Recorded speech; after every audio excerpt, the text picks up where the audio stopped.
Welcome everyone to the November 13th, 2024 Finance Subcommittee meeting of the Brookline School Committee. We will start on our agenda with the approval of the October 23rd, 2024 minutes. Can I get a motion for approval? Thank you, Sarah. Carolyn, do you second? Yes. Okay, Carolyn, how do you vote? Yes. Sarah? Yes. And I vote yes. Next item on the agenda is the Abby W. Dean Scholarship, and a little bit of the background. We'll have a conversation and then a vote, and the vote would be to recommend to the full school committee authorization for the Office of Town Council to file a CPRES, I don't know how you say that Latin word. CPRE complaint in court to modify the Abby W. Dean scholarship eligibility conditions to increase possible recipients.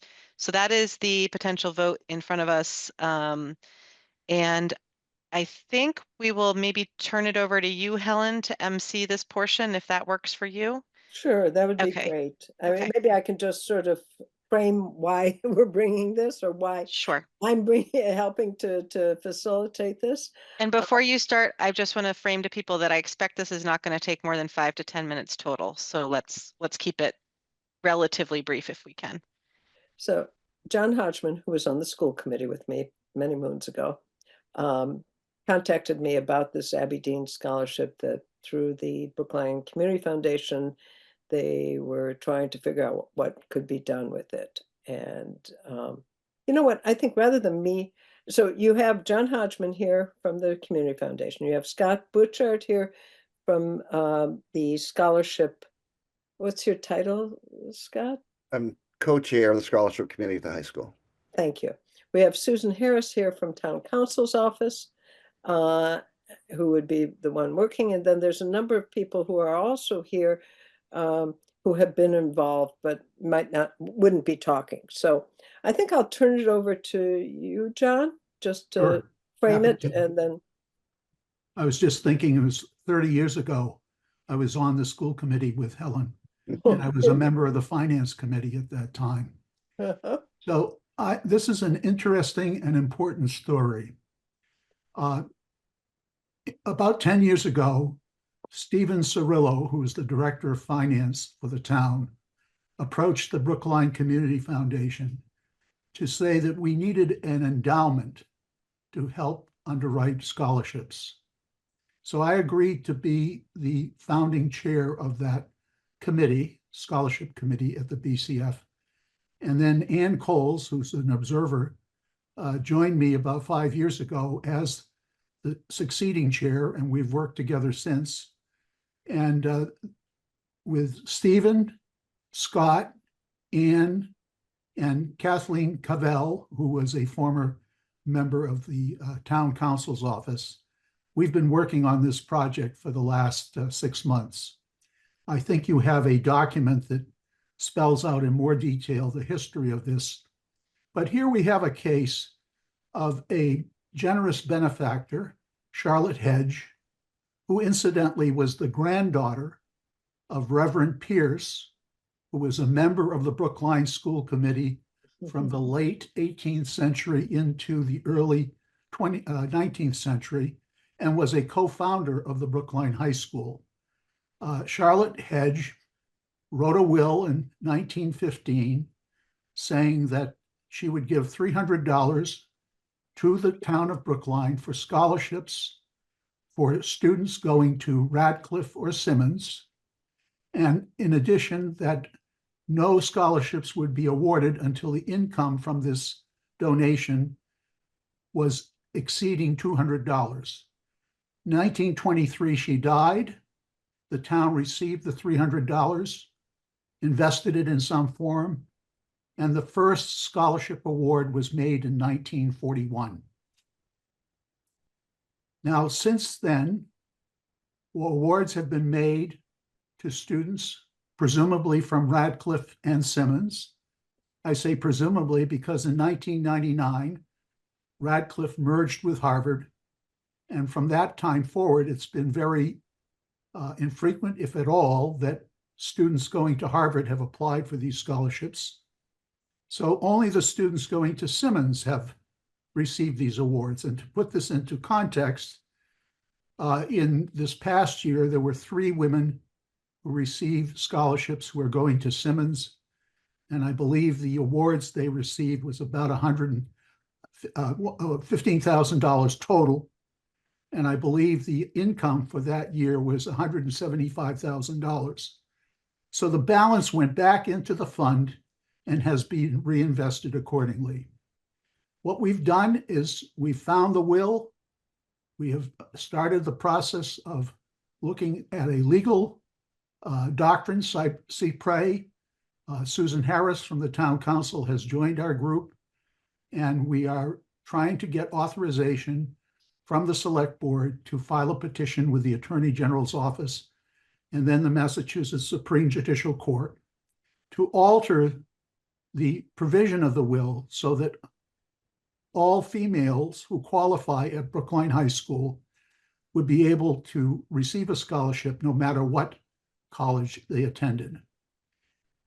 What prompted this for me was the fact that of the $190,000 that the BCF awards each year for scholarships, 90,000 of that comes from the ARPA grant, and that grant ends in 2026. So I've been looking at a way to fill that gap, and I'm pretty confident with a balance of over $3 million in the Aberdeen Fund that over $100,000 would be available on an ongoing basis should the court approve this petition. And Scott is here to answer questions, and Susan is here to answer questions. So thank you very much. One quick question, John. Wasn't it $3,000 that was left, or 300? 3,000. Yeah, that's what I thought, because you Sorry. said 300 Yep, at the my beginning, mistake. and I thought that was low. Before we go to questions, Carolyn, I just want to put a little bit of context out there, which is when I heard about this, I think naturally it raises a lot of questions for people about the scholarships overall, and we're gonna come back to scholarships later in the year. But because there is a long lead time to go through this process with the state, we're gonna sort of pluck this little component of the whole scholarship story out. We're gonna tease just this portion out. Discuss just this vote because I think this is a potentially very large can of worms, and we want to get this one worm wending its way through the state process before we talk about every other worm in the can. Some of the worms, which are quite large, as is the one we're talking about right now. So, and I think we also want to give staff the time in the finance office, and of course, everyone who's involved to sort of make sure that they have all the full details of the questions that we'll ask them. So again, we'll park the rest of this for later in the year. This is strictly on the vote that's in front of us about the CPRE discussion going to the state. And now that I've given a little bit of that context, Carolyn, go ahead. Thanks. And I hear you for sure on that. So because certainly I am curious about what else it takes to get this scholarship other than applying to those schools. So but I do think this question is relevant. So you want to lift the restriction, and thank you for all of this, by the way, super interesting, and thank you for your work.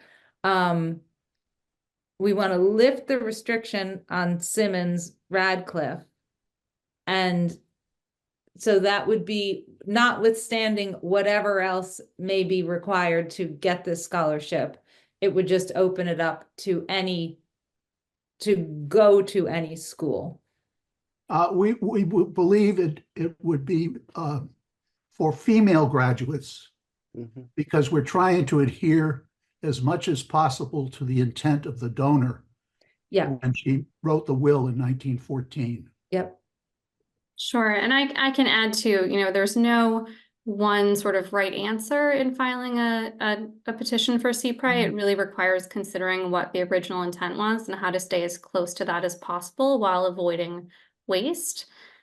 So here, the town has not been able to spend as much money as they could with that restriction on Simmons and Radcliffe. We are continuing to research it at Town Council's office, but we think what's likely is that we may recommend that it be opened up to female students who are with a preference to those attending Simmons and Harvard, and then expand from there. And is there a limitation? Thank you, Susan. Is there a limit on the amount? I mean, I guess it sort of begs the question, if, for example, you had 3 people this year and I'll just say, let's just call it $90,000, why wouldn't they each get 30? Or is it, so in terms of not being able to spend what you want to spend? Yeah, we typically look hard and sort of objectively at kids' unmet financial need. Yeah, okay. So in the Harvard realm, that there's not much unmet need. And in the Okay. Simmons realm, we have Yeah. typically been offering young ladies 4 years worth of support in the amount that covers their unmet need once you take out family contribution and financial aid from Simmons, which is why we haven't been able to spend as much as we would have liked to. And that is consistent with Charlotte's will as well, which references the needs and deserts of the students. Thank you. Okay, any more questions before we take a vote? Sarah? No? Okay, so this is the vote. Thank you, Betsy. Did you just change the wording to what I said? You did, right? Okay. No, Oh, no. did it always have the recommend? Yeah. Okay. Oh, so, but Yes. we are recommending to the full school committee that the committee authorize. So I will make this motion that is written on the screen, that we are recommending to full school committee. I'll second. Okay, Sarah, how do you vote? Yes. Carolyn? Yes. And I vote yes. Okay, thank you, Scott, John, Susan, for Just coming. one question. Do you think, I mean, so this is on the docket for tomorrow. That's right. So that we can expedite it as much as possible. Do you think there's a need for anybody to be there tomorrow? My suggestion is that, Helen, you have John on speed dial, and if a question No, comes. I'm not going to be at the meeting, sorry. Okay, well, maybe, John, you can send me your cell phone by, Sure. and if there's any questions, we can always pause the vote, call you and come back, but I don't think you need to join the meeting or anything. Well, probably, I would ask Scott if he might be available by phone as well, because you can talk more detailed about the Sure. process of awarding the scholarships. It's the first item, isn't it, Betsy? The consent agenda? No, it's not part of the consent agenda. It's it's a little bit later under our school committee action section. Oh, okay. I can check in with everyone, share the agenda, and then maybe I can be the conduit for folks if you need to join, but. All Sure, right, maybe Betsy, you can reach out and have them share their cell phones with you, Yep. and then that way. Okay, that'd be That's great. terrific. Good idea. Yeah, Thank you very much. thank you for Let's- coming. Thank Let's you. get this one done. You know, John, Scott, Susan, and everybody else, Anne, I know, has worked on it too. This is really important, and thank you. And, this is just the beginning. I'm committing myself to working on this to make sure that we, make sure that all the scholarships that we have are used and used well. So Helen knows that I've been involved in several building of organizations to support the schools and to provide scholarships. This is my last big project, so let's get it Come on done. now, come on. Thank Thank you you. very Thanks a much. lot. Thank you. Bye-bye. Bye. Okay, next item on the agenda is budget reporting. So 15 minutes and done. yeah, I told you Wow. we gonna maybe this meeting, I don't even want to say it, might be quick. We'll see. Depends on you all. So the next item on the agenda, we're going to go to budget reporting. First one is acceptance of gifts. We have one gift for $25 to the BHS Queer Student Union. Thank you very much to the donor. Can I get a motion for acceptance? Thank you, Sarah. Carolyn, do you second? Yes. Second. Okay. Carolyn, how do you vote? Yes. Sarah? Sorry, my audio just dropped out. That's all. Sarah? Yes. And I vote yes, thank you. Next item on the agenda is position, sorry. Are you still there? Position control report. Yeah, we Thank can you. hear you. Okay. Someone was calling me. Oh, Yeah, hold on. Sorry. Okay, the child calling. You know how that goes. Okay, so there's this is the next iteration of the position control report, and like the previous months, you can see the details of where things are. This one is a little bit more as it has some things going on. So maybe Susan, I'll turn it over to you to walk us through what's going on in November.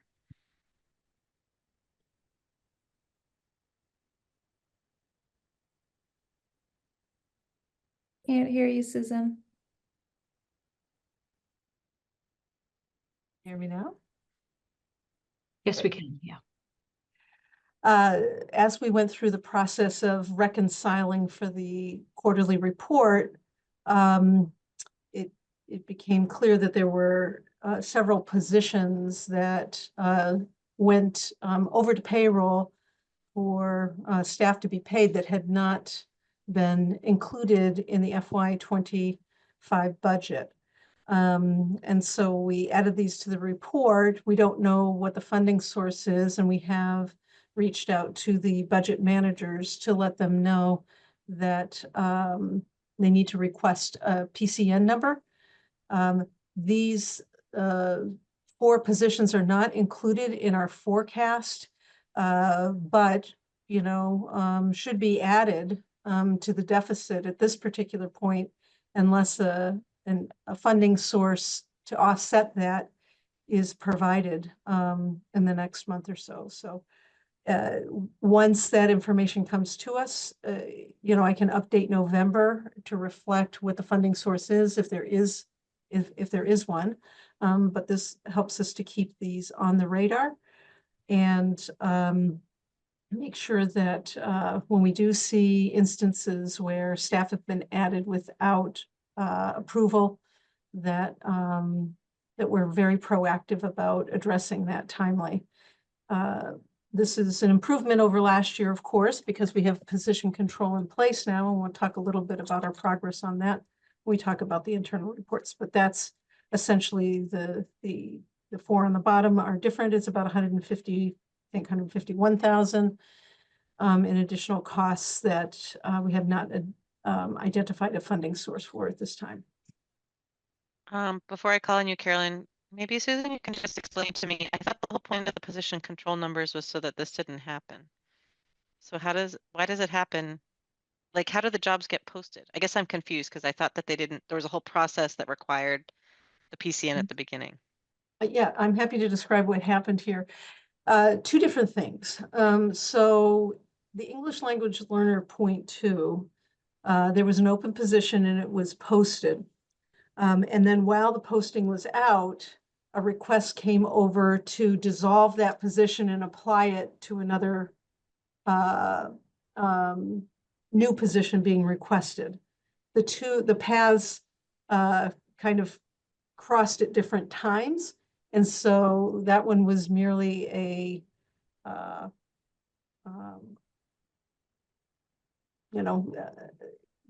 fluke. That's all I can say is a fluke in the process. So the process was followed, but the paperwork, crossed paths. So we have to go back on this point too, and now come up with a funding source for it, because as I said, it was filled in the interim that while the position was being dissolved. So it was just a timing issue there. The other 3, the way paras are hired is a different process than what is followed for all other positions. So paras are posted monthly because there's many openings that are available each month. And so it's called a pooled posting. So we're constantly getting applications. And so in this case, the control, which would be if we have an open position, the position then has to be approved by me before it gets posted, is kind of circumvented. And we're going to have to come up with a different way to be able to flag these earlier. But so these positions were hired. They, were not hired and cleared through HR. We've had ongoing problems here in Brookline with some of these situations happening perennially. This year, though I'm not pleased that we continue to see this present itself, it is significantly less than it has been in the past. So again, this should never happen, but that's the reason why the paras were able to be hired without detection in advance. Thank you for the update. Carolyn, I saw you had your hand up earlier and then took it down, so I'll call on you first and then Sarah. Thanks. I just wanted to make sure I still had a question. Thank you, Susan, for this information. And so these are people who are working and getting paid. We just need to figure out how they're going to get paid ultimately. Well, what happened in these cases and was a big challenge last year is that when it comes time for somebody to get paid, the payroll department was informed that there were people that were working. The paperwork had not been cleared through HR, neither had the approval gone through me, which then creates an action so that when time cards come over, payroll is ready and prepared and set up for paying them. If we don't pay them, then we're subject to triple damages. So, we have no choice at that particular point, which is really problematic. And so. Okay, thank you. Yeah. And I wasn't asking that in any kind of critical way. This is sort of all new information for me. So it's just helpful to sort of hear the logistics and pieces. And this is a question that might be, because I know nothing, completely sort of off base. I don't really know how this works, and I don't know how many paras we have at any given time. I do remember, I think you, Susan, explaining how there are shifts throughout the year for para needs, depending on classrooms, IEPs, paras come on and off IEPs start and stop, and all of the different reasons. And I don't know how many we are sort of in the district at any given time. I happen to preview tomorrow night's enrollment report, and I can see that in most of our schools, class sizes are pretty small. So is there ever a way in which, like, when you see this and you go, does the system sort of allow you or anyone to kind of look and go, oh, maybe I have surplus someplace and I can, or that doesn't work because these are already humans who are hired for these positions, I guess. So I'm answering my own question. Sorry, go ahead. Yes, Yeah. no, Right. this should happen ahead of time. Right. If you knew the need, you could do that. Well, and that's the way the process is set up. Okay. So a need is identified, and so therefore a request for a new position is tendered with the recommendation for where the position is now going to be funded from. That comes to me. It's signed off by a deputy, so Lisa or Jody, and then it comes to me. And then I confirm that the funding is available, and then I send it off to Diane. Diane issues the new PCN number and dissolves and or makes the adjustment to the budget to make sure that we're not spending money twice. And then when she signs off and assigns that PCN, it goes off to payroll, and payroll makes the adjustment so that we have through line consistency. And we know that Munis is the PCN numbers that are active in Munis are clearly communicated to payroll, so they know then when somebody comes to them that there's a problem, right? So our process is really tight. It just wasn't followed for those ones that appear here. It was followed for the English language teacher. It was just a process, two processes kind of passing in the night, where we dissolved a PCN at the same time somebody filled it. It was legitimate to post at the time because it was open. And then before the position could funnel through, it was dissolved, but the person had been hired. So that was just, it was a fluke. That one was a fluke. The other three, there was no paperwork. There was no pre-approval of those positions before Got it. Thank person you. started. Yeah. When that happens, you talk to the people who are the hiring people, right? To say to them, like, you can't do that. Yes. Okay. Sarah, go ahead, and then Helen, and then I want to keep us going.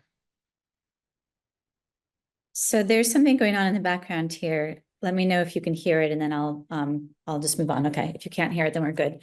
So I was wondering about the permanence part of this. So like, to give an example, if you add in a 0.2 Chinese teacher from Pierce and you're taking it away from Driscoll, does that mean that Pierce now has that for subsequent years? Yes.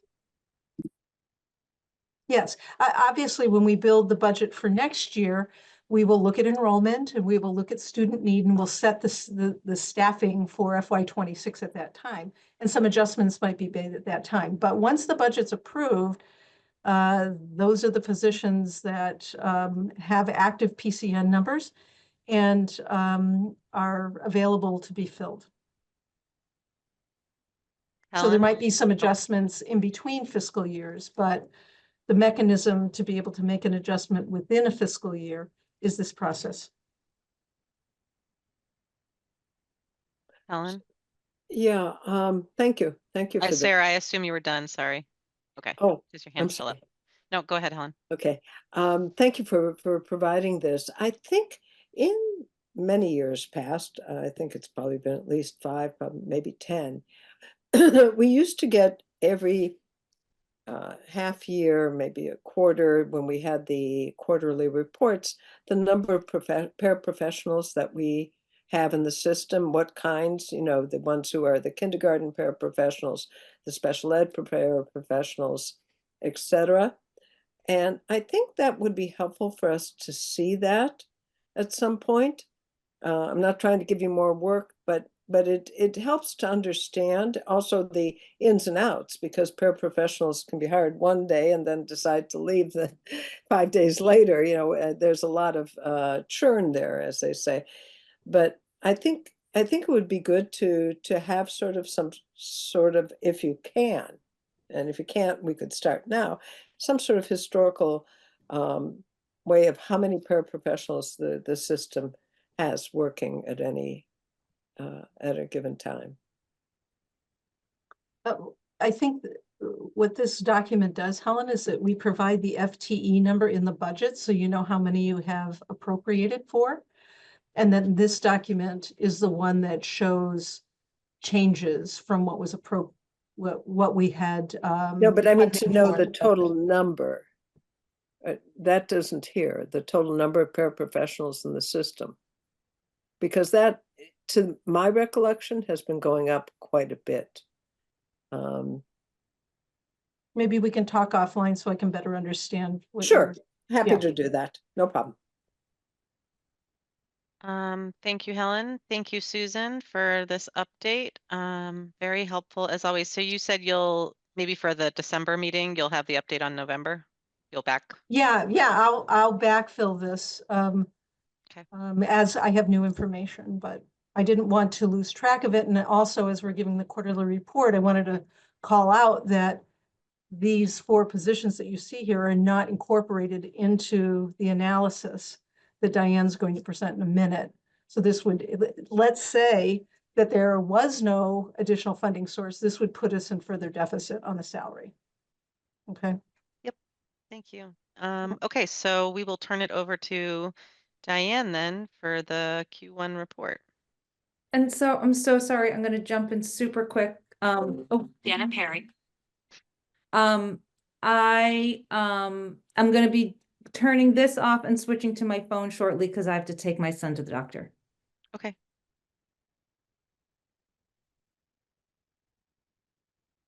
Okay, so Diane, would Betsy? you like me to show your slides? yes, please. And would you like the narrative piece first and then the spreadsheets, if you will? They're two different documents. What would Do you you? think you can pull them up together so I can toggle back and forth? Yeah, let me get back here.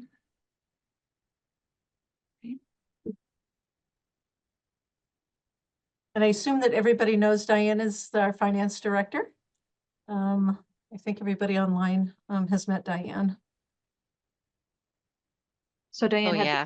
the narrative, and then in one document here, I have the general budget and followed by the special revenues. special revenue fund. So Okay, great, thank you.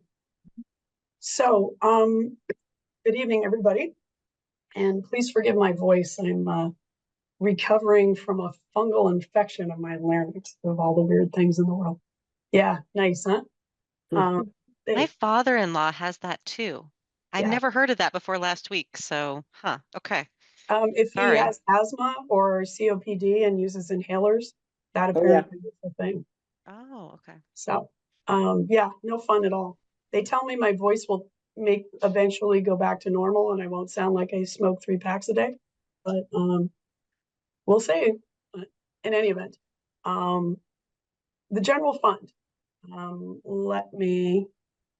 Can you toggle over to the report? sure. Thank you. Okay. So as you see, or for those of you who are new, we're now presenting this in a new format. We're doing it by site-based budgeting rather than all in a lump. In past years, we've done the general fund as one big pile. And now we're breaking it out, salary and expense, but in different areas of the budget. So we're doing the big corner offices, the superintendent, admin and finance, educational equity, student services, teaching and learning. Those are sort of the big administrative offices. And then we go into the schools and Beep, Baker, and so on and so on. This is also the first time we're presenting a salary encumbrance because the tracking sheet that we keep with the position control numbers allows us to see what we expect to spend based on who we've currently hired through the end of the year, assuming no one leaves or nobody else changes over. So it is an estimate, and there will of course be changes because people always leave and people get hired. There's usually a gap in between that. But this is very new. We haven't been able to project this before. And I think this is, while we're not really loving what we're seeing right now, this is bringing us closer to having a much tighter grip on where the budget is headed. When it comes to expenses, at this point in the year, when it comes to supplies, a lot of supplies get purchased over the summer. So in a more typical business model, you would expect in the first quarter, you'd see about a quarter of the expense spending. But in schools, you front load a lot of your materials expenses in the first quarter. Plus, when it comes to encumbrance, for things like if you could scroll down or scroll up to student services, that's a really good example right there. You can see that they have a lot of money encumbered because that includes the transportation POs for special ed transportation, and it includes all the out-of-district tuition POs for the entire school year. They haven't spent a lot of those POs as of the end of September, but they've encumbered them for the whole school year. So we know what funds we're committed to, and we can see that. And as the year goes on, those encumbrances will spend down, expenses will go up, but we know where we're at. And that's a very good thing. I've just passed my 1-year anniversary, and I know for a fact that we were nowhere nearly as well encumbered as we are now. So I feel like that's a really good move in the right direction. Of course, we haven't encumbered all of our expenses for the year as of the first quarter, but we certainly have encumbered more than a quarter's worth of them. So with that little bit so far, I see there's questions. Go ahead, Sarah. So I'm not a finance person. So we were saying the word cost centers before to refer to what I had understood. And now you're saying site-based. And this makes a lot more sense to me as site-based, because I thought that cost centers were the items that we end up voting on as school committee members. And site-based is like just dividing it up into, where it's from. Could you help me understand further by telling me how you anticipate this to impact the way that we will vote the budget? Do you see it as having any, impact on that at all? Well, this is how the budget was voted last time. We did present it by, and whether you call them offices or cost centers or sites, it's really the same concept. You're breaking the budget up into chunks that make sense for your organization. And the way we do business in Brookline, these are the chunks that make sense, given our management structure, given our staffing. These are logical management units within our structure. That, even as a non-finance person, yes, they are very logical. And it really works for me this way. Good. I'm glad. That's what we're going for. A budget tells a story about and a plan about what we're trying to do. And the financial reports are basically a way of saying, here was our plan, here's where we're at, and here's where we expect to land based on what we know at this moment. So, it needs to all tie together to tell a good story, because our plan, the reality, and where, what happened to change it. When it's really different, there's a reason. What's the reason? Other questions? It's a comment that, Sarah, this also aligns with the ed reform requirement of site-based budgeting, or school-based budgeting, I should say. Carolyn, go ahead. Thanks. And this is a basic one. I just want to make sure I understand. So salary for each thing, salary is clear, and then expense is just like everything else That's not salary. It could be materials, it could be PD, any of that. Okay, But thank it you. wouldn't be the stipends paid for PD work. Okay. That would be on the salary side. It wouldn't, anything that involves compensation to a person is salary. Yep. Okay. Even the stuff that's not direct salary. Anything that is things or services that are purchased from people that don't work for us, that's an expense. So if we hire a consultant to come in and teach a professional development, that's an expense. If we pay a teacher to lead a workshop, that's a salary. It wouldn't come out of her regular salary. It would be an enhanced piece of payment, but that would still fall under salary. And where we see the encumbrances for salary. Yes. Sorry, I'm switching back to the one that Betsy provided, where I can control it. That's basically, it doesn't mean that's what you've paid people so far. It's like, this is what we can expect, because that's their salary for the year. Based on what we know, this is what we expect to spend. Okay, perfect. Well, the expenses as of 9/30 are exactly what we've paid. Yeah, okay.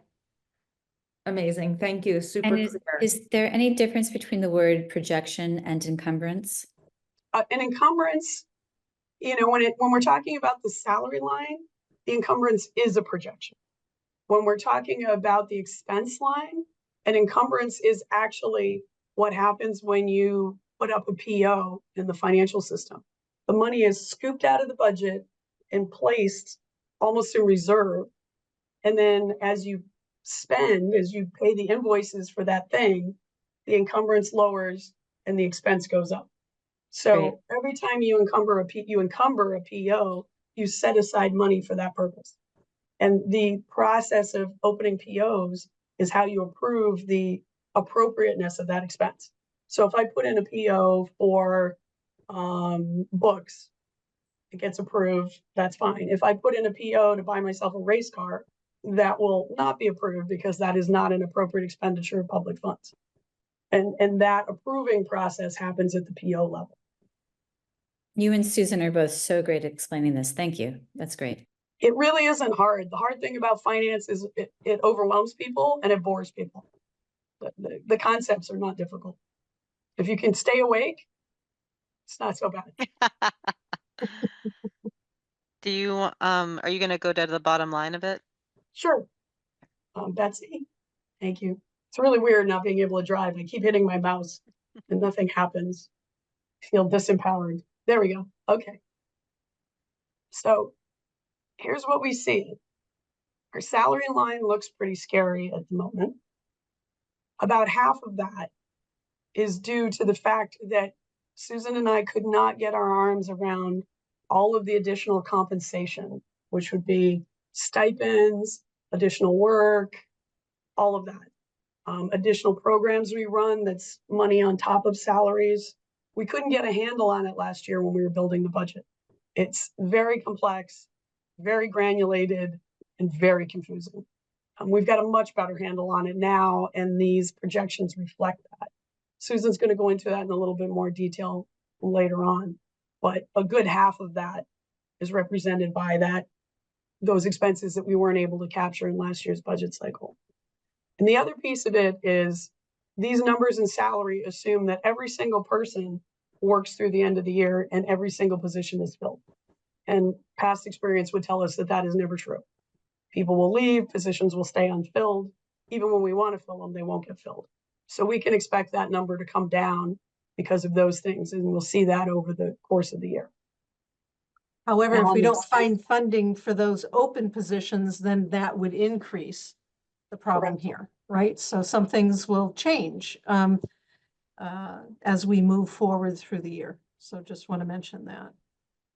When it comes to expense, as I was saying before, you can see that while we've spent just under $4 million, we've encumbered $9 million, and leaving only 5.5 left. But that's what I talked about, how we front load expenses with supplies. We buy them in the summer for the school year, and we've encumbered all of our big expenses for the entire school year. And so we're spending down those encumbrances.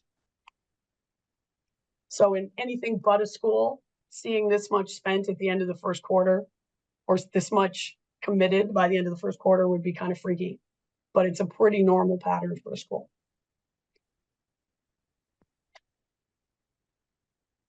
Question? Sarah, is that a new hand or an old hand? A new hand.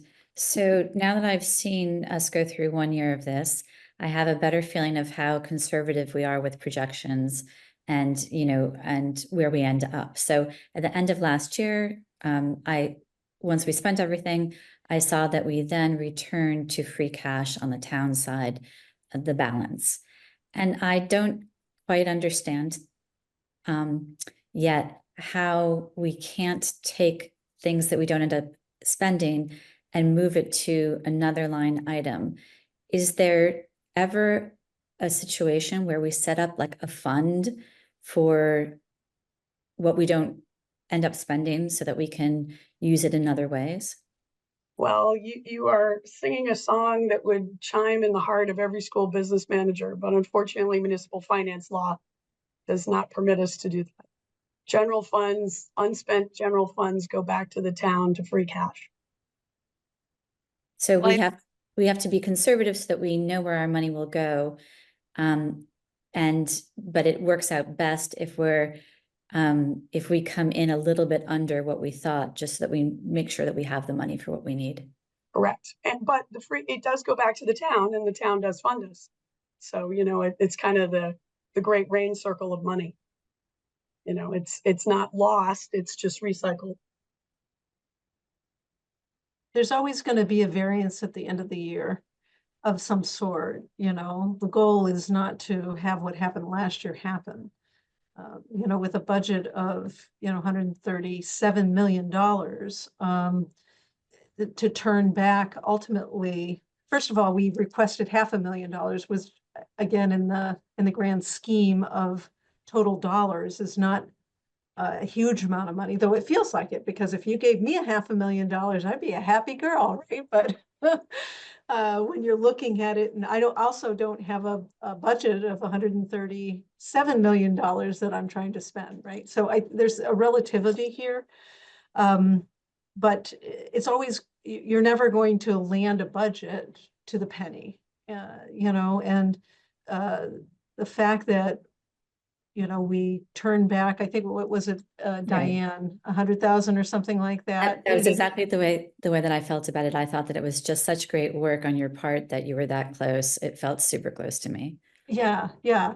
But the goal is, you know, you don't want to be overspending your budget because, you know, we're government, you know, and we're tasked with, you know, spending the resources given to us by the public in a prudent and responsible way, and that wouldn't be overspending, spending more money that you have. The internal controls that we put into place this year, and we haven't arrived, we've made progress on that, allow us to be able to see where we're at with some measure of clarity and assurance. And so when we sit here and we say right now, with everything that we know, it looks to us like we would be overspending our salaries by $1,157,000.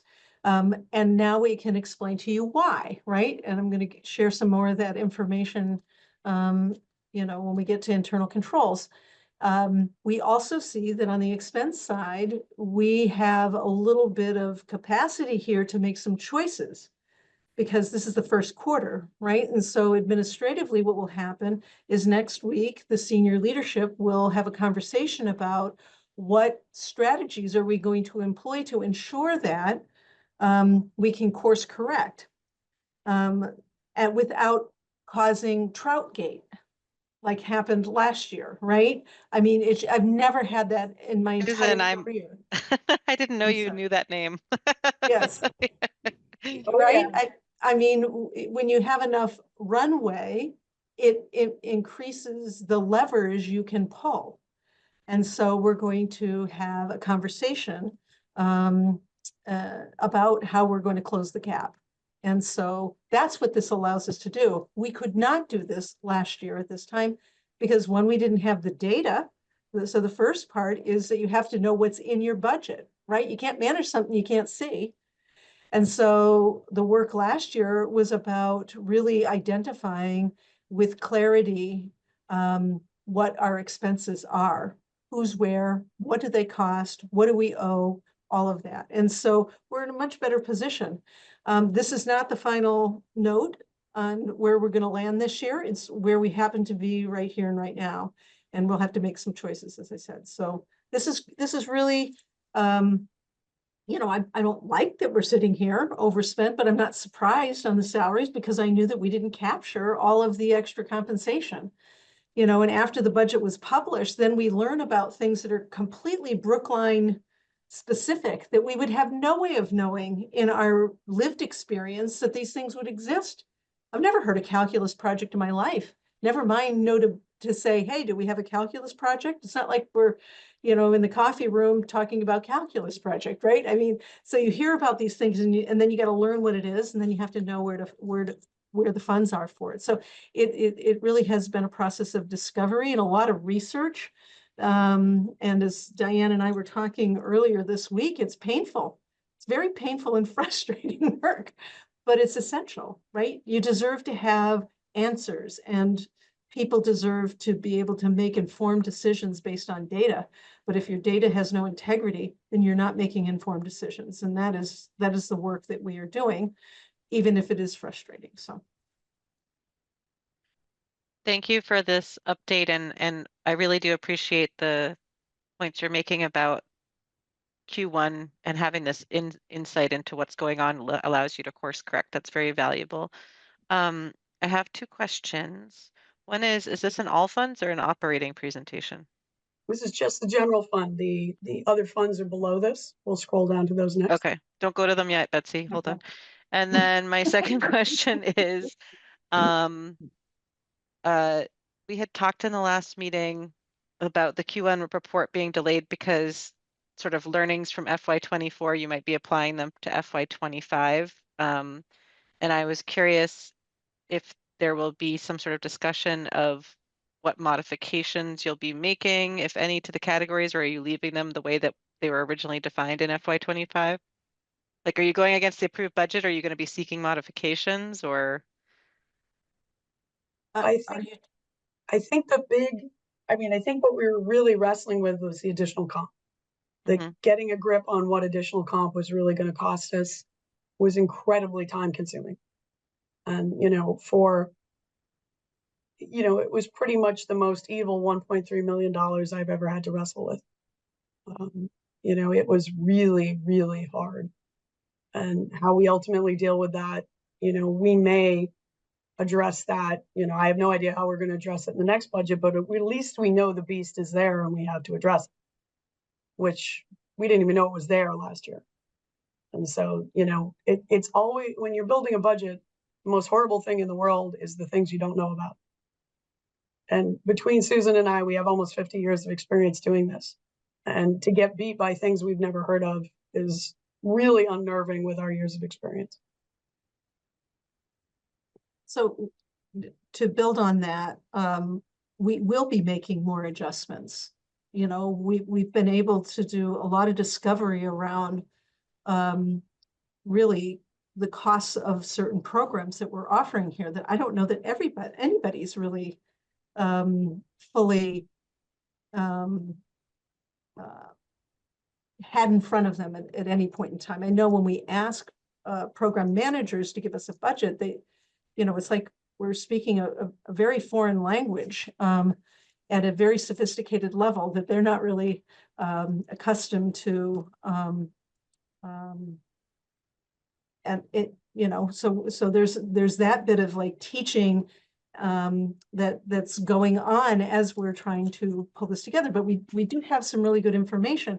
And then it's also learning who is responsible for the programs. And we're working through internally who's responsible. So cost centers or sites are usually designed around a person ultimately having authority over the costs and resources that are under their purview.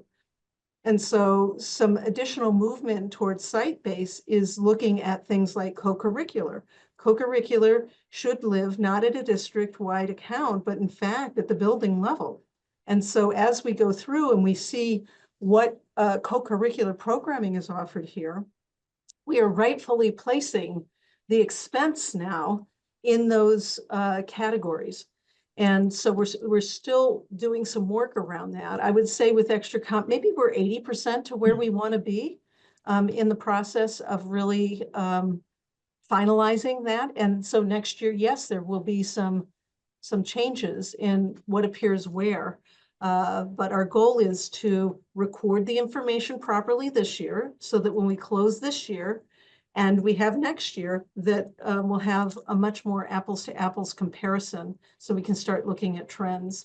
One of the things that I was able to actually get for data when looking at the extra comp was last year's data and the year before. So when I was doing the projection, I could see if I was on target. So it was grounded in some data, which was very, very helpful.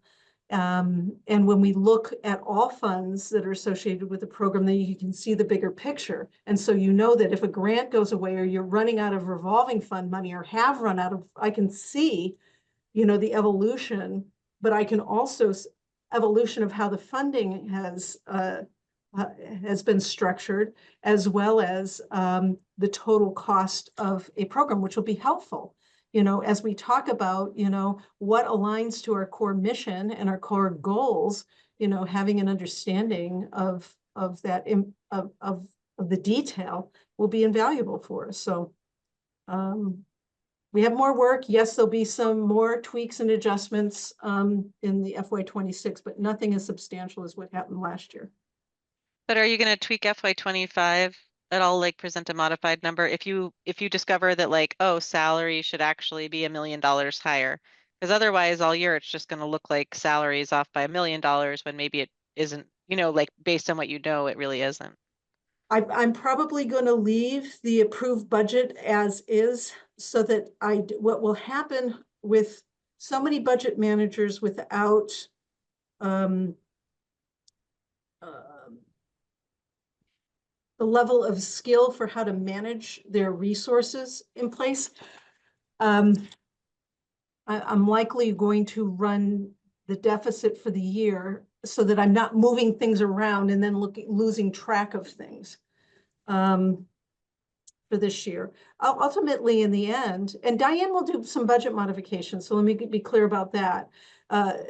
If folks want to use money that's allocated to them for, let's say, professional development, and instead they want to buy something or another, they do have the ability to move money on the non-salary lines. But I actually don't let anyone make any modifications to the salary lines because it'll get too crazy. And there's too many moving parts.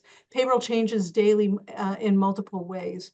And so probably on the salary lines, I won't be moving money around, but on the expense side, we would.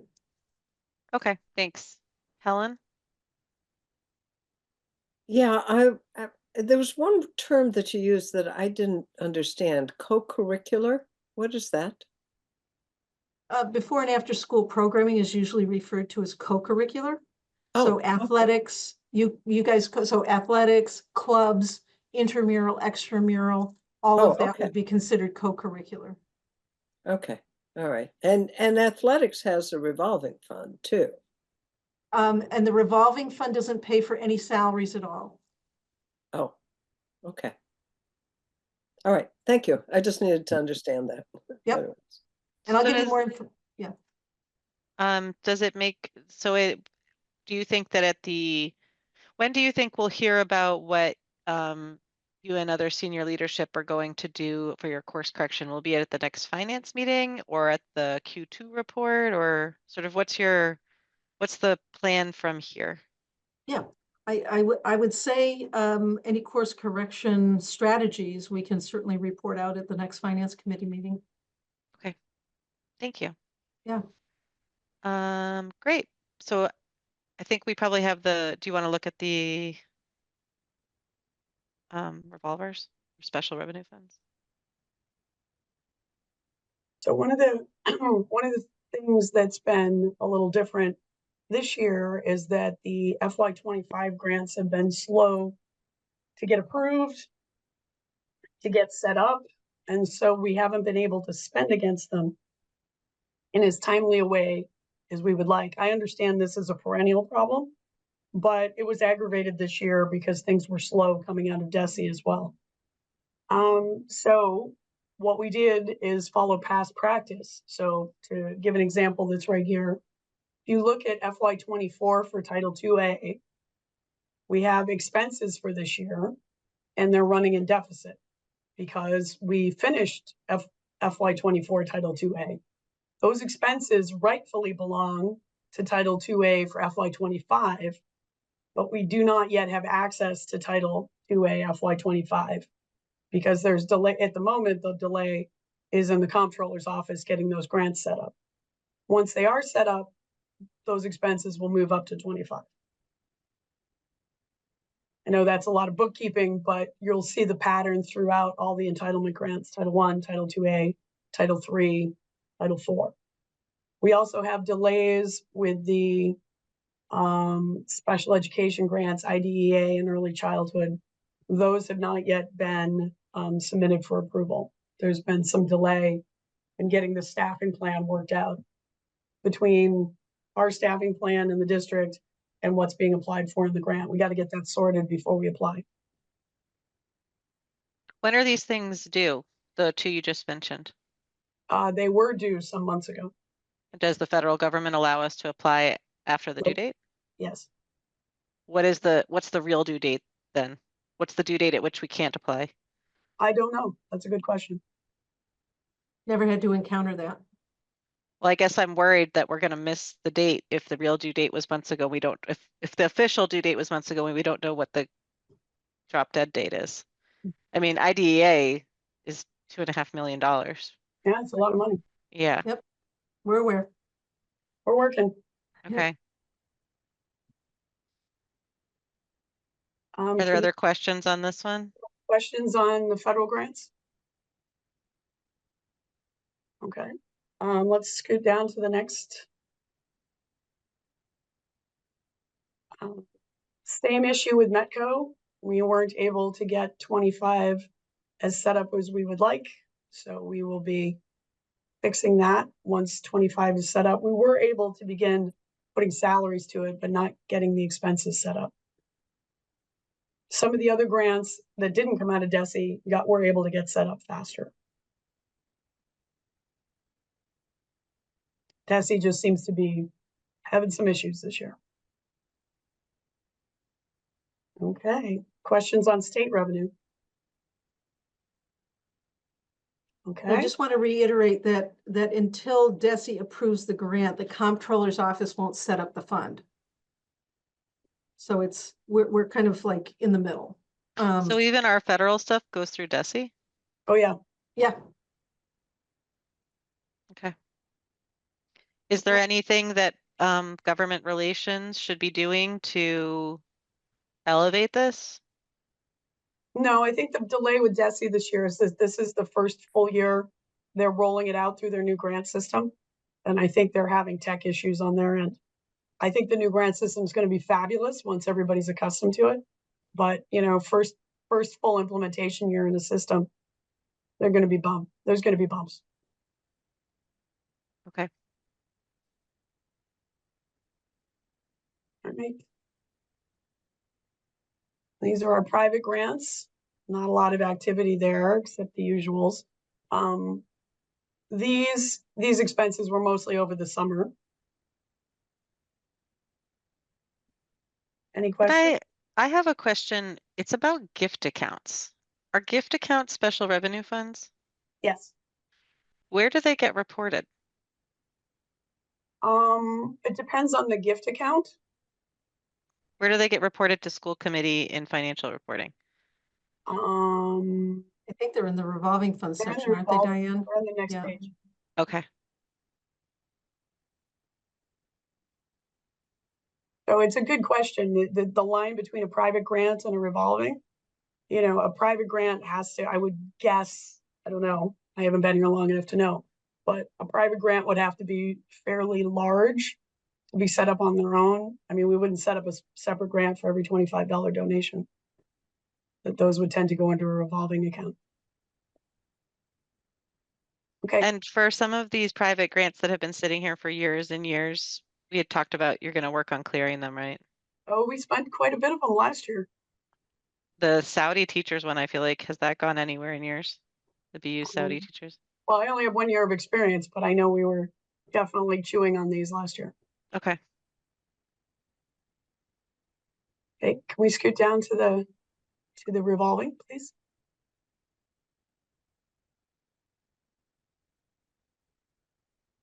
So down at the very bottom of the revolving page, you see the gift accounts.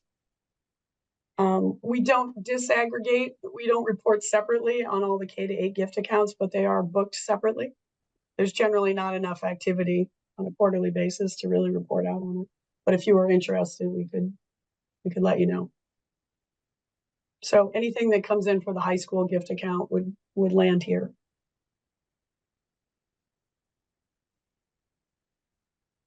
Revenue to date would appear here once it's accepted and put in. But And again, these are all as of September 30th, and I think we approved a bunch of things in October, so we wouldn't see them yet.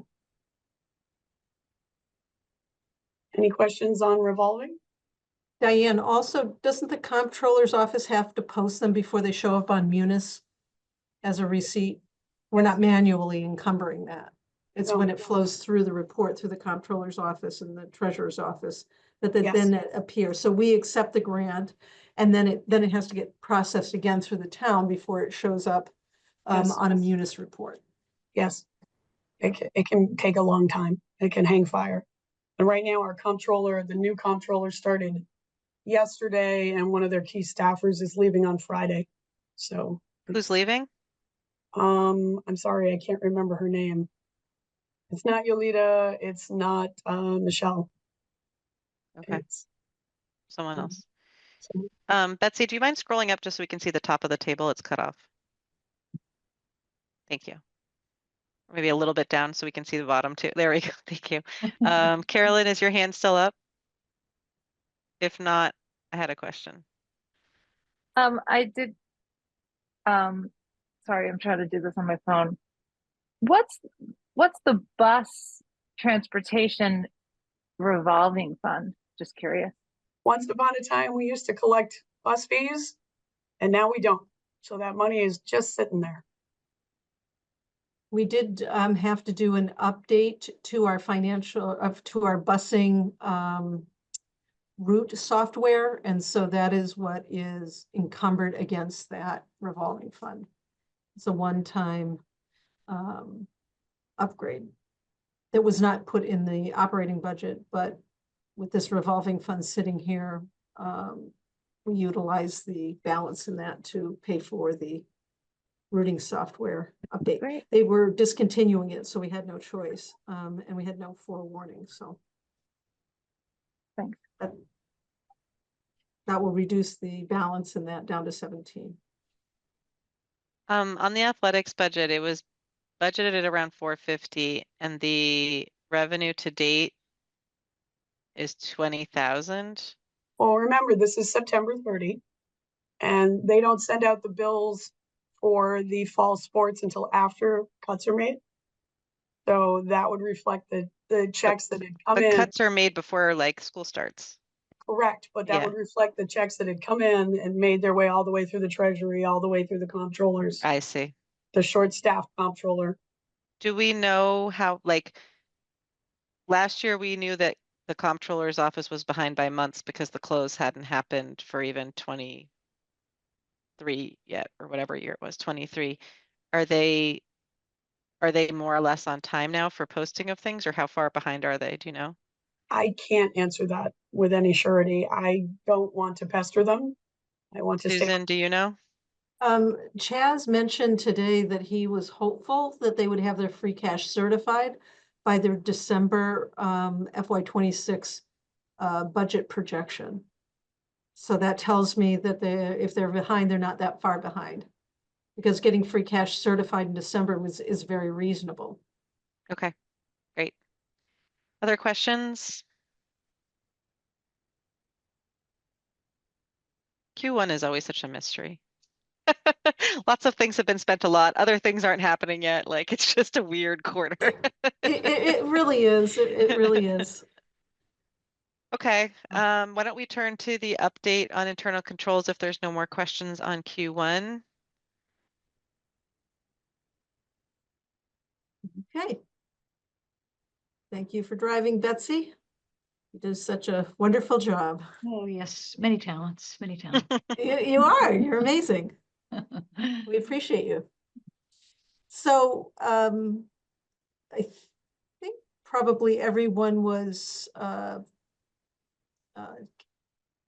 participating on some level with school committee business last year when we presented the unfortunate information that our budget was upside down, running hot, as we say. And Diane and I had put together a report to go along with that talked about some internal controls that need to be put into place in order for us to increase our ability to, one, project where we're at and provide timely and accurate reporting. And of course, as I said earlier tonight, it enables us to be able to course correct. We have more options available to us. We don't have to just completely halt all spending. We can make some adjustments that are less impactful to students. So the 5 areas that we had mentioned in our report last year were position control, this extra comp that we've talked quite a bit about already. Contract approval and oversight was a real pain point. Purchase order management, and Diane's talked a bit about that, and then accounting access privileges. So what we wanted to do tonight is talk a little bit about our progress towards implementing these internal controls so that you would know what we've been able to accomplish so far, which is, I think, rather significant, though we have still a distance to travel. So the first one, position control. Diane championed this initiative. If you can turn to the next slide, Betsy, that'd be great. And so I'm going to let her talk through and or answer questions that you have, but the four main takeaways are that position control was created and uploaded into Muse in July. And you know that we developed procedures around adding new positions. And we did that in August, and then we had a staff training. So the Office of Administration and Finance offered 4, I think there were 2 or 3 hour training related to these internal control processes back in August. And then we introduced the reporting component, which we've, again, reviewed tonight. And so I'd like maybe Diane, if you can share a little bit of nuance or anything that you feel is important about this whole process and how it's gone, and any follow-up activities that still hang out there. Does everyone feel comfortable with the concept of position control, or do you have lurking questions about what it is and how it works? Sarah? So I think I understand that position control is the position. I want to confirm that that's not linked to a specific amount of money. Like, I've known that in the past we've used $80,000 as a sort of average salary. So what I'm thinking is that if at Driscoll they have an ELA teacher for 7th grade, and that is a position that has a number associated with it, it's just that, and not that we've got somebody, I don't know, I'm making this up, in that position right now who earns more than that. And so then when they rehire, they could rehire for somebody who still has that same amount of expertise. Is the position control not linked to a salary number? So the way it works is when we budget for the people that are currently sitting in the chairs. So we budget the chairs. If the chairs are occupied, we use the number of the person currently occupying the chairs. If the chair is empty, then we do our best guess with what it's going to cost to fill that chair. When I've done this in other districts, I wouldn't use an average teacher's salary. If I had an AP physics position I was looking to fill at the high school, I know I'm going to pay top dollar for that. If I have a grade 2 generalist elementary teacher, I can get those at, Masters 1. So, I would use some discretion in how I budgeted those empty positions. I would have a formula for it, depending on how hard I thought it was going to be to get that position. So you said that you were doing that before, and that's the way you intended to do it in Brookline. That's how I did it in a different district. Is that really mostly we have filled positions here? Like, most of our positions have bodies in them. And so we're using the current incumbent as the cost of the position. Okay. So as people change over in the summer, that's when we see the comings and goings.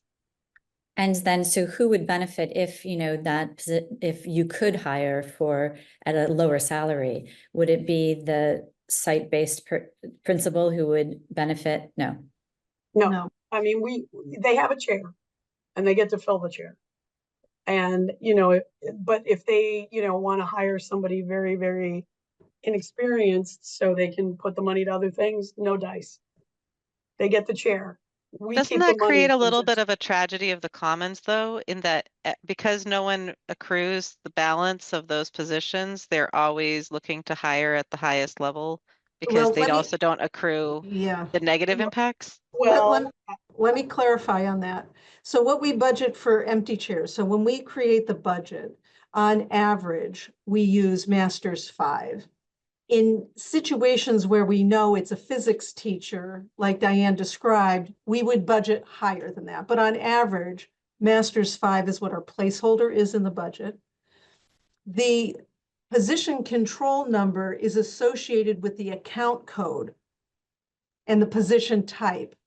So it connects a BEU Unit A position to this account code, i.e. Driscoll first grade teacher or world language teacher, so that there is a clear definition of what that position control number represents. The reason why we don't allow site-based personnel to manage the salary lines and enjoy the benefit of filling a position for less is because they are not covering the costs when their teacher goes out for maternity leave, and we have to pay the maternity leave, and we still have to pay for the replacement. You've got to be able to generate what we call breakage to cover that. So if, it would be wonderful, and from their perspective, they would like to spend anything that's favorable to them.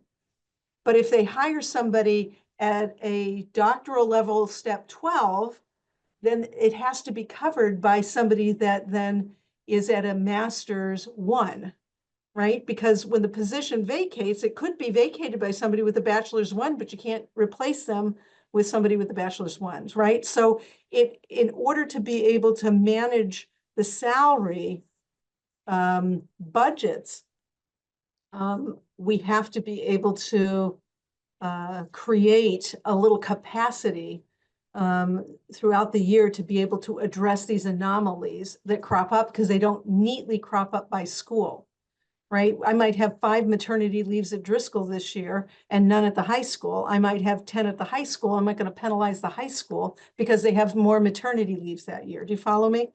And so practice. I follow Yeah. you until then we go back to talking about position permanence, because where is the permanence? Like, you've just given me a very good understanding of where we have to adjust, and that makes Right. complete sense to me. So what's the extent to which the definition is permanent? Well, any position that has a position control number is permanent.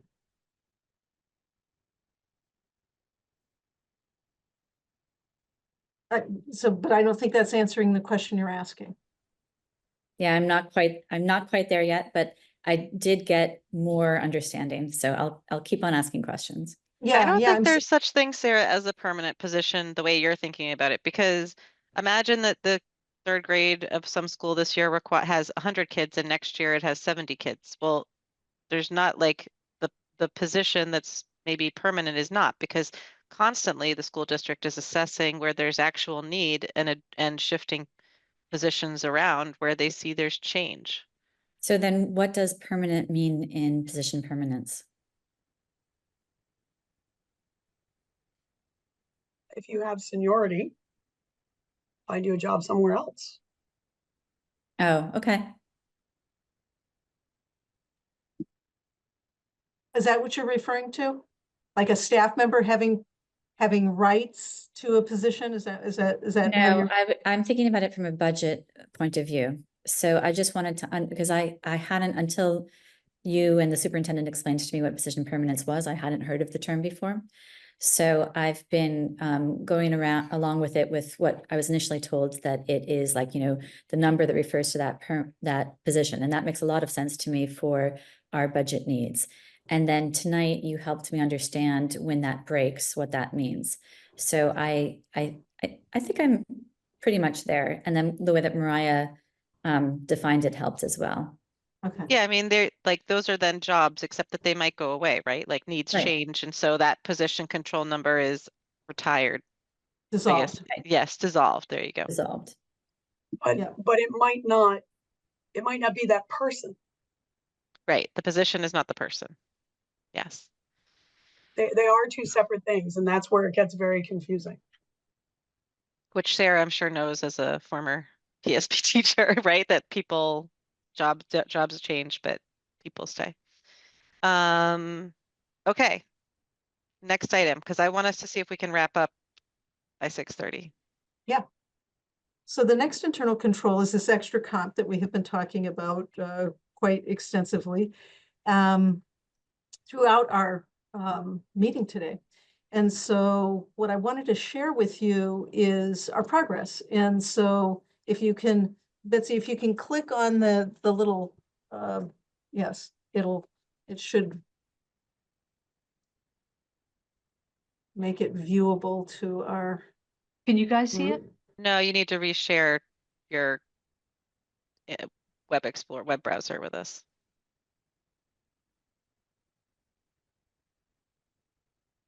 Diane and I were talking about, look at how nice and consolidated this little piece of paper is, and behind this piece of paper is a gazillions of hours worth of work. And it just, Thank you. Summarized. Can you make it bigger, Betsy? That's not readable.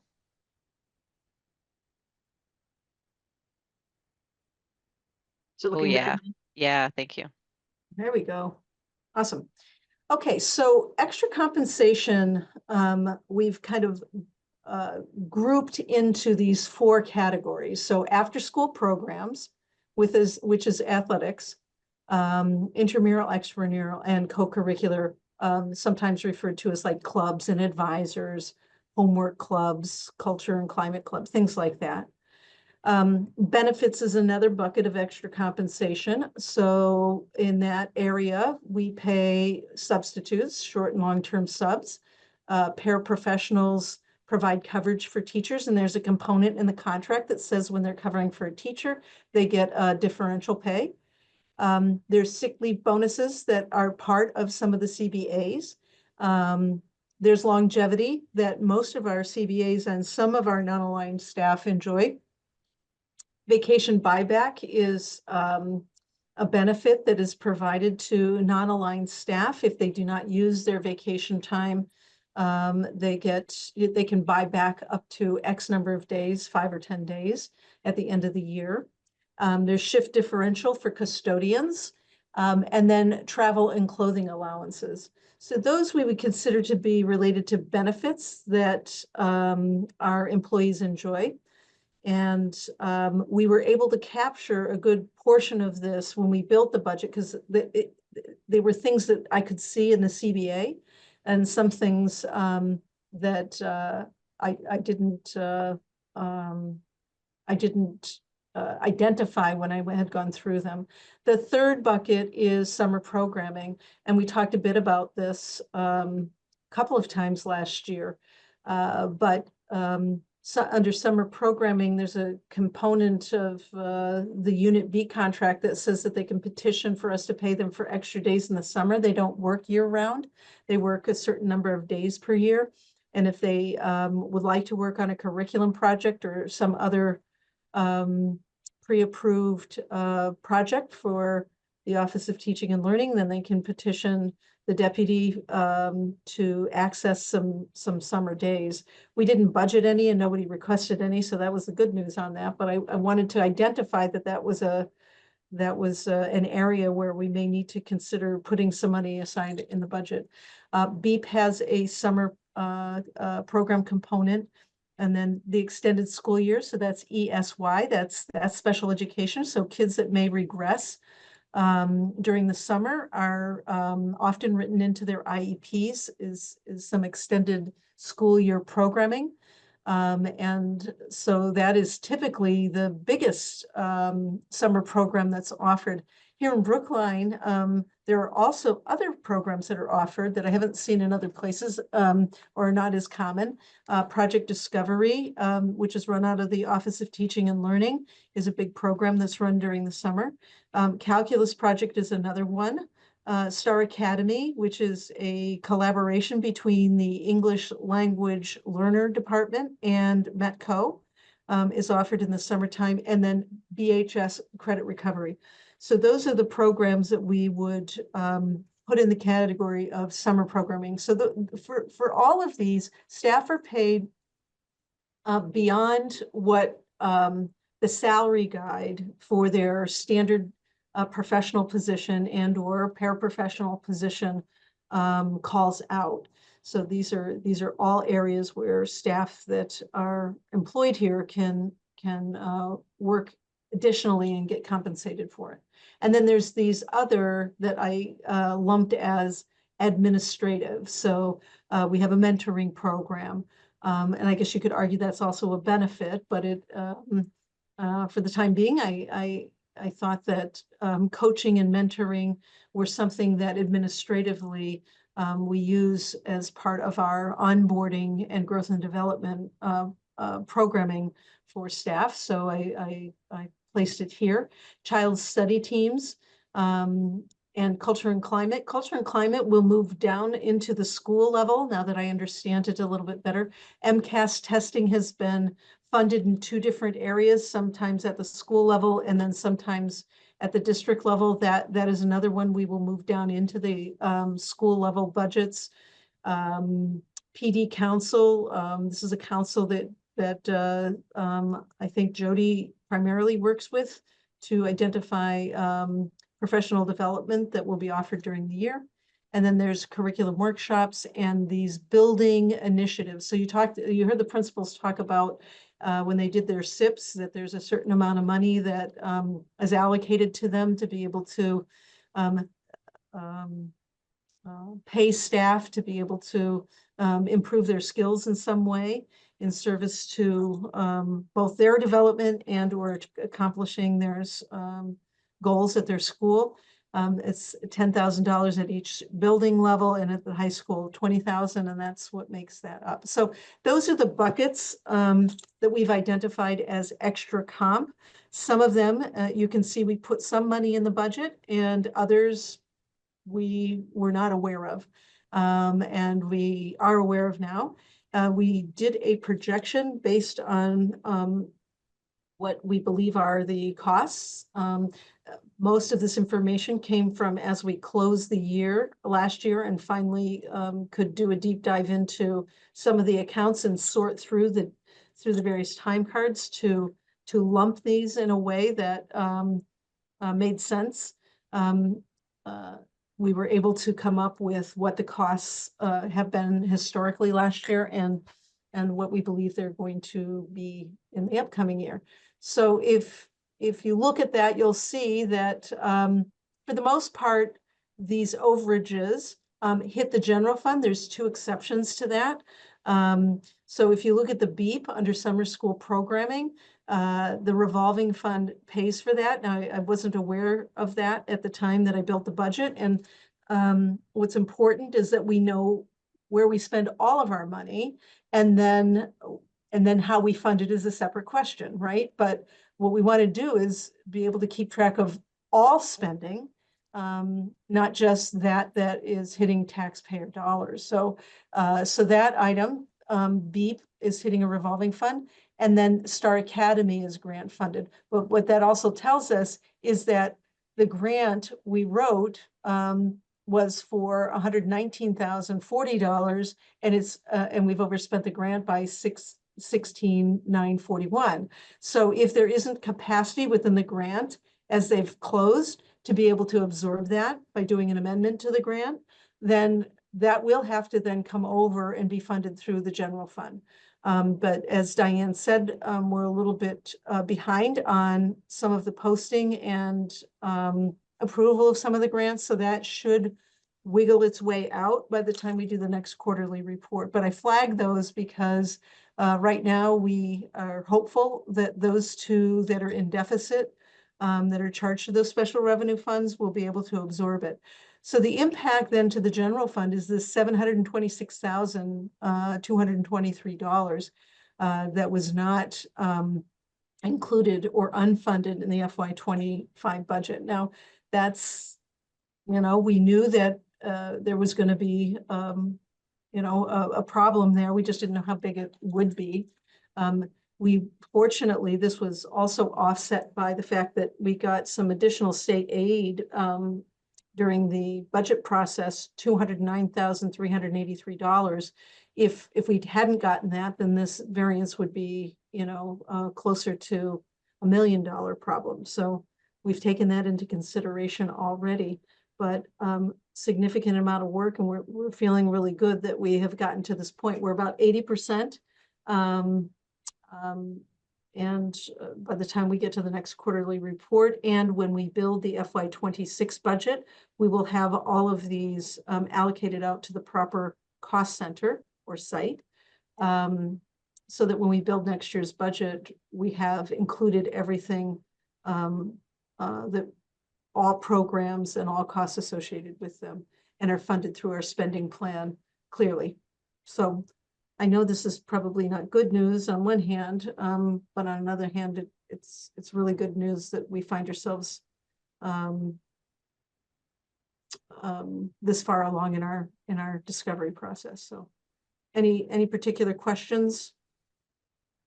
I thought credit recovery was charged against the summer school revolver. The cost of credit recovery. They only receive about $12,000. And so I did net out that portion of it. So Got it. what was covered under the revolver, yeah, Okay. is netted out on that number. And this is the portion of that that's hitting the general fund. I can go back now and I can look and see if we can further push off onto that revolving fund if there's some capacity there. We'll do that in time for the next quarterly report. It's just taken us every bit of time to get us to a place where we could see it and then share it with you. Thank you So for we'll this. just- This is a lot of work finding all this. Like, this is like detective work to the millionth power. So thank Yeah. you for that. I want us to keep going. We're at 6:32, so and we can't lose any more members or we won't have a quorum. So why don't we keep going? Betsy, can you go back to the other thing? And Sarah and Carolyn, do you have hard stops anytime soon? Like, can we go till 6:40 or do you have a stop before then? I don't. Okay. I'm fine. Okay. Let's see if we can go quickly though. I don't want to hold people too much. Yeah, so we'll blow through this. Less progress made on the next two slides anyway. So we were able to put together the protocols on how to get a contract created, who can sign off on what forms to use. All of that training did take place, but it's still an area where staff struggle. And we continue to be a little bit behind in our ability to create the contracts, get the signatures, get a fully executed contract back so that POs can be created. I won't read through it. You can read through this later. We're not as far along as I was hoping. Part of that is due to the fact that we have had some staff members who have been out on medical leave, and this was a primary function of that role. So that has also put us a little bit behind the 8 ball. However, because we did put this in place, what we could see was what contracts are out there, and then the amount of money and total obligation that we would be committing to under that contract. So Diane was then able to take that and encumber the money in our report so that information was helpful in that way. And we're hoping in the next couple of weeks we'll get all of that caught up as well. So that's the update on contract approval and oversight. What sorts of contracts are they? They're for all kinds of things, but they can be for things. They can be for software. They can be for contracted services for things like we need a vision. I'm using this as an example, but it's not one that we have, but like a vision specialist. Yeah. We don't have one on staff. A student has a particular need. So those are the kinds of contract. It is not for contracts between the school district and a parent for a settlement agreement. It's not those types of things. It really is just contracted services in a really traditional sense. So that's that. The next is Diane to go over the next two items, purchase order management and So we're getting monthly purchase order reports are going out to all budget managers. And as I said earlier, we're out in front on getting year-long expenses encumbered for the entire year. So I think things are in a much better place. As the year progresses, we've been quite busy with other things. As the year progresses, hopefully as we meet with budget managers, we can make sure that the POs are being managed well. Okay, questions? Nope, we've talked you to death. Okay, last slide. The Can town I and just school- say the PO thing is really exciting too. Just It is. congratulations. Yeah. Thank you. Yeah, no, we're Yes. making progress there. I feel good Yeah. about that. None of us find any of this boring. We're all just super excited about it. It's true. Bless your heart. Bless your heart. for Actually saying is that. really, really interesting. Yeah. Thank you for saying that. Not sure I believe you, but thank you for saying it anyway. Okay. In terms of accounting access privileges, the town and school HR and payroll teams have been meeting, and we've been banging through a lot of little nitty-gritty things that aren't working very well, but also we've been talking about who really needs to be accessing what. And we've been able to remove a lot of superfluous people that had strange privileges. So I think that's much tighter and going much better. So I think we're making progress on that front. There's also been some upgrades to Munis, and every time they upgrade, they turn off people that are questionable and wait for them to scream. And so we've had a couple of people scream and we reinstituted them, but all the people that don't scream don't get reinstituted. So it's sort of a work of attrition. Wouldn't be my first choice on how to approach it. The town's apparently been doing it that way for a while. So, and people do scream loudly if you take something away from them that they use. Sometimes it would be nice to know in advance so that we don't have people screaming around the office and not knowing why.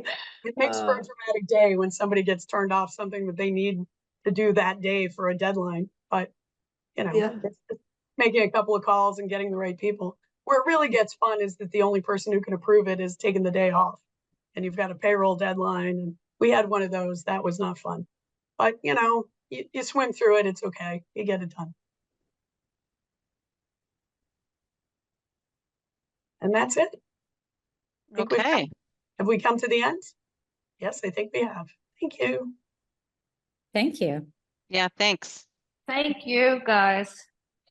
That is, I really appreciate all of the time that both of you take to, I'm sure it's tedious and you have many other things you could do with this time.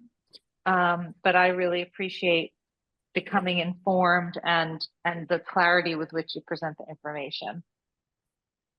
Ben, are you seconding that or is that the AC two finger? You have a comment? No, it's not the AC two fingers. The AC is the one finger. I just want to say how grateful I am for this presentation. And I'm going to use a word not often used with fiscal matters. It was exciting. And I'm delighted with the work that's being done. So I just want to say that. Personally, I don't speak obviously for the AC, but I just want to say this is really exciting to see how we're getting these things under control. And it's going to mean a lot now and down the road, an awful lot. So thank you. Thank you, Ben. Thank you. Appreciate. Well, with those sage words from Ben, I think we will wrap it up. Thank you very much, Susan and Good Diane and night. Betsy. Good night, everybody. And talk to you soon. Yeah. Thank see you. tomorrow. Bye. Bye. Bye. Bye.